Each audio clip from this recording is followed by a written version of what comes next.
Mackenzie Johnston with Tri-State Livestock News, bringing you discussions concerning fair cattle markets. Today we have the opportunity to chat with Neil Sanders of Rapid City, South Dakota. Can you just tell me a little bit about your background and your involvement within the cattle industry? I guess I grew up on a farm and ranch in southwest South Dakota. Went to high school in Hot Springs here in Fort County. I spent some time in the Army, and now I am marketing director for Prairie Angus in Sterling, Colorado. Technically, I'm in Rapid City, South Dakota, but I'm down here to push our bull program. You recently facilitated a meeting in Hot Springs to discuss the possibility of a rancher-owned meat processing facility somewhere in the Black Hills. Can you elaborate on this for me? Yes, on July 8th, 2020, approximately 110 folks in attendance at the Mueller Civic Center in Hot Springs. I started this whole thing, and it's not really I did it. I called a buddy of mine from Kadoka, and we high school rodeo together, and I said, well, what about, the Packers we're just over a barrel on this deal. And he said, it's funny you say that, because Ross Cooney said that last fall. So anyway, I called him, and we got to talking, and I was like, what about this idea? So we kind of tweaked it a little bit, and we still are in the process of figuring out exactly what we're going to look like. So we set a date and kind of went through the ideas and talked to a bunch of people and invited the right folks. And it was predominantly informational, but we managed to bring together a bunch of experts, and via some press releases, we spread and word of mouth was the biggest. We never did spend anything for advertising. It was all word of mouth, or of course, social networking. And then the press releases, those folks will defense post and et cetera will bring for free. It got picked up on the radio in Riverton, Wyoming. So I managed to meet with a guy who's building a plant there in Riverton, and he's got blueprints for 50, and he's moving forward. And we had attendance from Senator Thune's office, Dusty Johnston's office, Governor's Office of Economic Development. All the 4 River County commissioners were there. And in fact, the night before, they had passed a resolution supporting our process, and we're looking forward to it actually existing. So where are you at in this process? Have you found a location? Where along the timeline are we with this whole process of getting this facility built? Well, the timeline is very lengthy. Anywhere between 18 months to 3 years. I know that's a huge window, but where we are right now is we are going to form an actual legal entity, and we will have actual signers for documents, financing, etc. We are blessed with a ranch-raised attorney who's in Rapid City. He's been practicing for 14 years, and right now he's working for nothing to help us with this deal. And we also have an accountant who has been around ranching her whole life and is doing the same, albeit we don't have any money for her to manage at the moment. But once we become a legal entity and we adapt some bylaws and form an actual board of directors, then we can take more steps as far as grants, government. South Dakota has money to spend. We have a current location kind of in our crosshairs. We're going to have some experts look at it and kind of give us their lowdown. And whether we're going to be a 50 harvest a week plant with the goal of becoming 500, or we're going to start at 15 and then go to 35 with the ability to expand, depending on how we do finally set up the co-op. My thought was it won't pay dividends, but the dividends go into a capital expenditure fund that are part of our expansion plan. So looking 5 years down the road, this thing will be at the 500 mark. So you're going to put in your water and your sewer with the capacity to do those things, but cooler space is your premium, and expensive. And so as you do that, the first thing is you have to start with land that has a big enough footprint to accommodate such a structure and the truck traffic, etc. And right now we think we might actually have one. You mentioned that there are some grants available to fund this processing plant. Besides that, ranchers will basically just be able to buy into this co-op, correct? Okay, if you're a beef producer and you become a member of the co-op, you pay in X amount of dollars. Right now, it's probably somewhere around $25,000. And then you're also going to have a requirement to send a certain number of animals through that plant. And right now we're only looking at beef and buffalo because they take the same size hooks, with the possibility of processing pork. And, we're going to have a big enough footprint that could be an entirely separate facility. Of course, that would be potentially, if we have the water and the sewer, it could be run by a group who forms their own co-op who wants to join on with us who are pork producers. Not to rule that out at all. How do you plan to market the products that don't have as high of a value here in the United States, such as the omesum or the hides? We have a couple options. Hides are cheap. I don't know if we necessarily have the ability to get rid of all hides as far as people wanting to take them home and tan them and to do other work. There will be a little bit of that. As far as the omesum, if we dry it and stack it, we can pursue markets in Denver. As far as rendering any of the other waste and the stomach contents, etc., there is a rendering plant in Gering, and I don't know where they're at on this, but I guess there's going to be a compost facility in Custer. Are you expecting any issues when it comes to labor force for the facility? Absolutely. I think that is probably our biggest hurdle. And one of the biggest things I'm pushing is when we get this thing actually rolling, then it's time to start actually finding people to get signed on. So if we have a facility and we know in 14 months projected, we're going to be ready to cut. Okay, so this is be 20 months from now, 24 months from now, God willing. State representatives have reached out to me. We talked at length. I talked to a gentleman from the governor's office yesterday. He called me and he said, well, what do you need? And I said, we need workers. And I'm trying to start a deal with the Micro-Works Foundation because he's all for blue collar, and these are good jobs. We're talking, you start as an apprentice for 6 months at $15 an hour. And I talked to some guys down here in Sidney, Nebraska, and I asked them, I said, what would it take for you to go learn how to cut meat? And he said $12 an hour. And I said, what if it's 15? And I said, what if you get done and you get blessed off by the instructor? I said, what if you turn around and make it 22? And that's the kind of thing we can do, because then we're going to have longevity. We're going to have people that start with us that retire with us, and they're going to be well paid and taken care of. About how many folks will this facility employ? Do you have an idea of that? Well, it also depends on the harvest rate. So if we were going to be at 50, we need somewhere around 5 to 8, and that is based on 8 to 10 hour shifts, 5 days a week.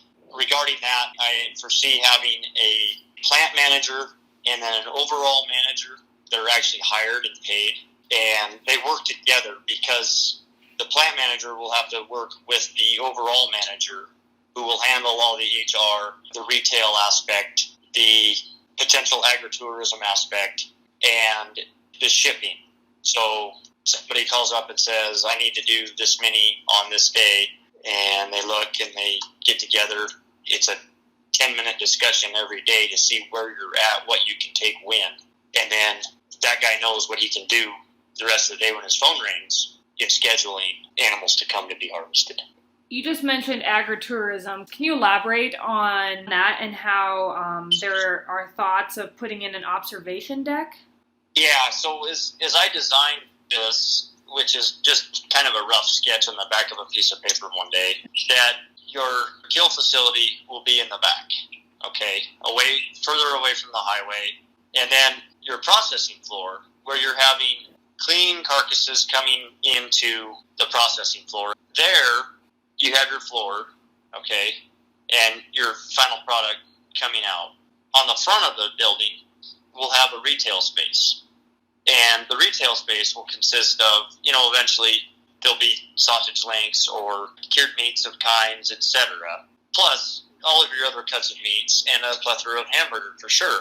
And above that, there'll be a walled-off room, fairly sizable. I mean, we're talking 50 feet by 30 feet, over the top, that observes the processing.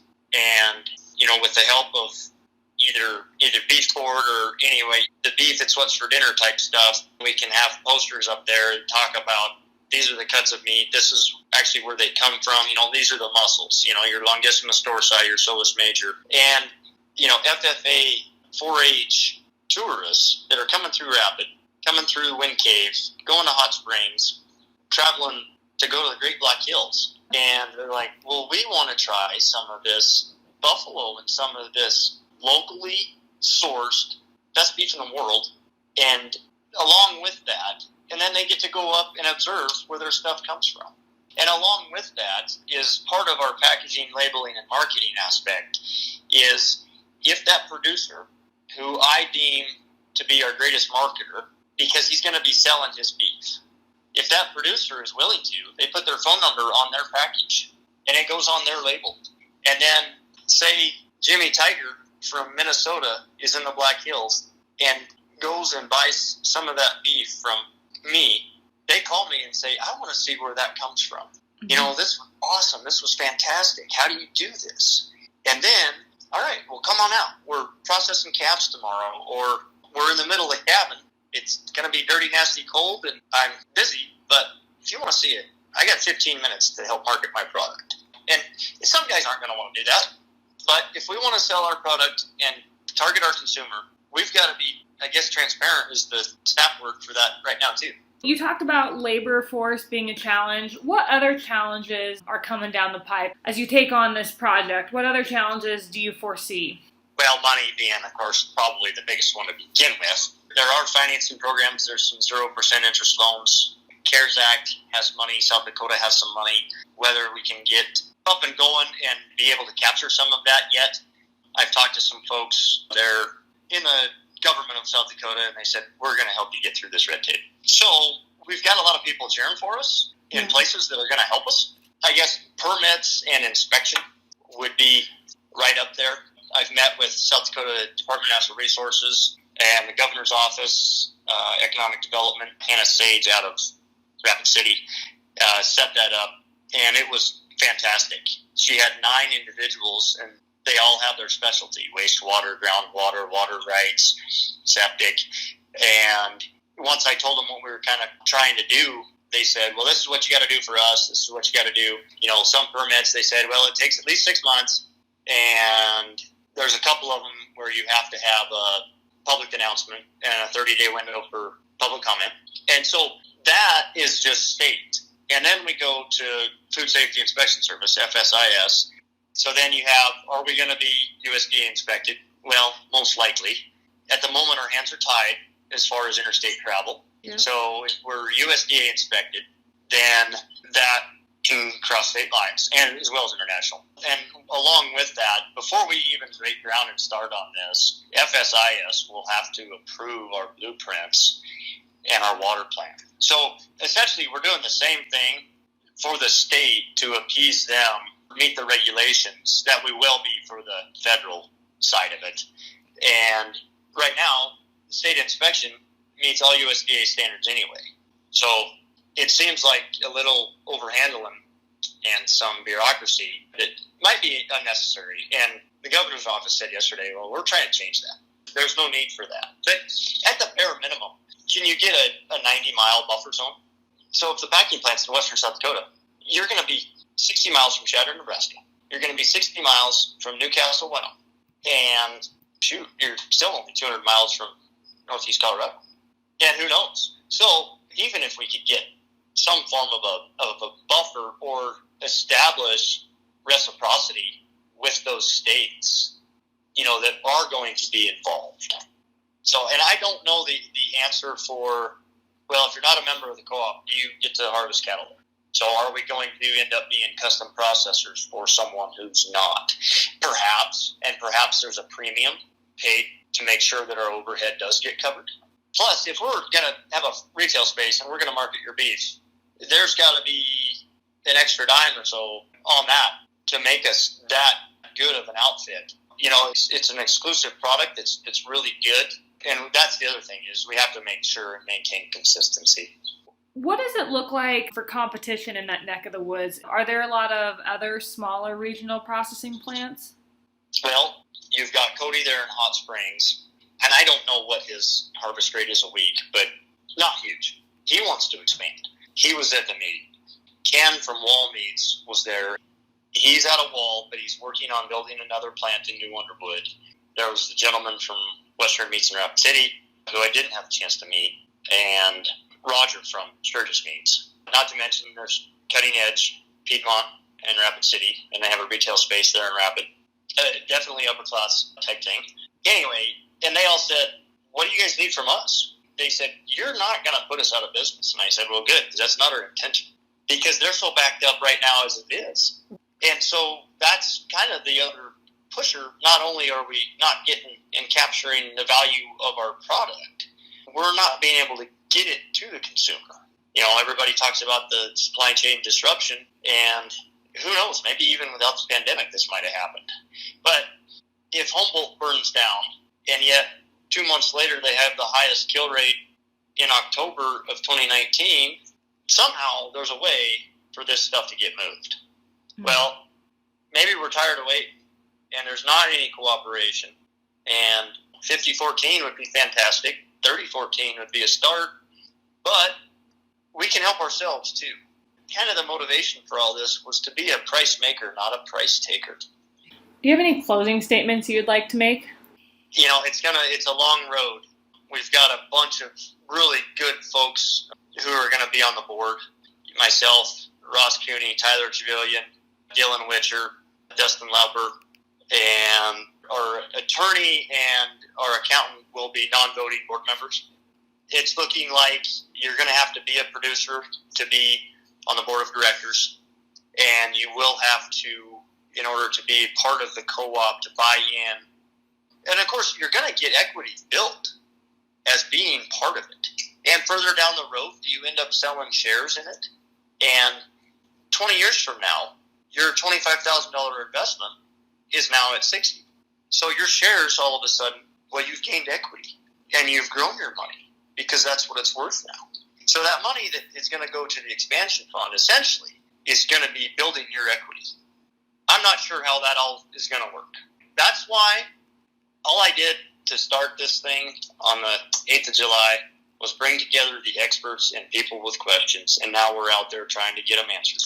If our model works and we can get this going, I see these popping up all over, from Dickinson, Bismarck, Miles City, Casper, Gillette, Wheatland, Cheyenne, and who knows if you can crack into the Front Range on this. Maybe one in eastern Colorado. If guys are so tired of JBS, then they stay away from out there.